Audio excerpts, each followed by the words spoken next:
Salam dostlar, mən indi Culfadayam. Atamla bərabər Culfanın bir kəndi var. Dostumun maşınla həmin kəndə gedirik. Ərəfsa kəndidir. Allah qoysa Ərəfsa kəndini sizə göstərəcəm. Çox maraqlı bir kənddir. Bura Ərəfsa kəndinin yoludur. Yazın gəlişi öz gözəlliyini göstərir, görürsünüz. Bir dənə gözəlliyə fikir verin. İndi Culfanın Cəmaləddin kəndi var, oradan keçirik. Təbiətin bir dənə gözəlliyinə baxın. Allah yaradıb da.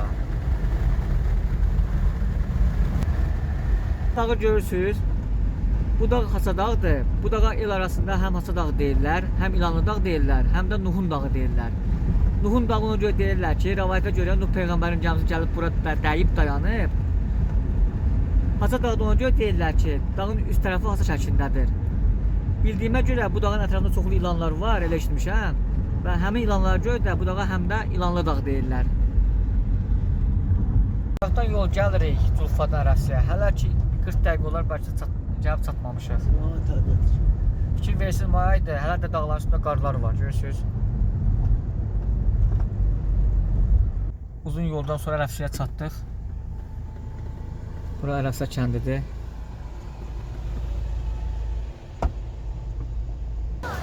Dostlar, demək Ərəfsədə belə bir yer var. Yaşlılar gedir adı. Çox yaxşı bir yerdir. Oraya gəlmişik çay içməyə.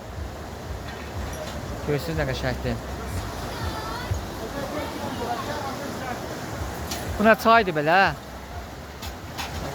Çayın suyunu görürsünüz. Bu əlincə çaydır. Belə Ərəfsə kəndi arasından keçir.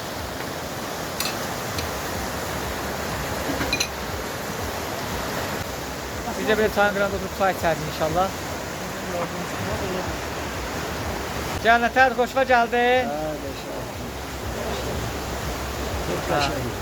Maşallah.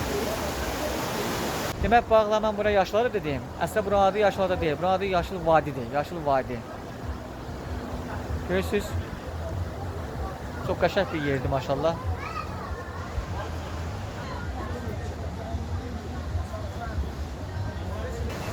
Özü də tam əlincə çayının qırağındadır. Və çayın gür səsi adamın yolunu çıxardır. Adamın stresini azaldır. Həm çayın səsi, həm dağın mənzərəsi. Sizi kes. Biz əlincə çayın üstündəyəm. Çayın mənzərəsinə baxın.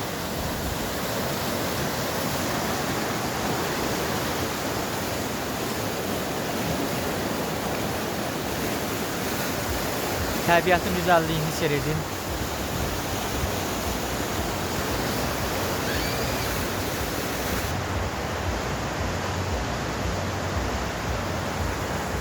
Dostlar, son olaraq həqiqətən də buralar çox gözəl bir yerdir. Gəlib dincəlməyə, stres atmağa dəyər.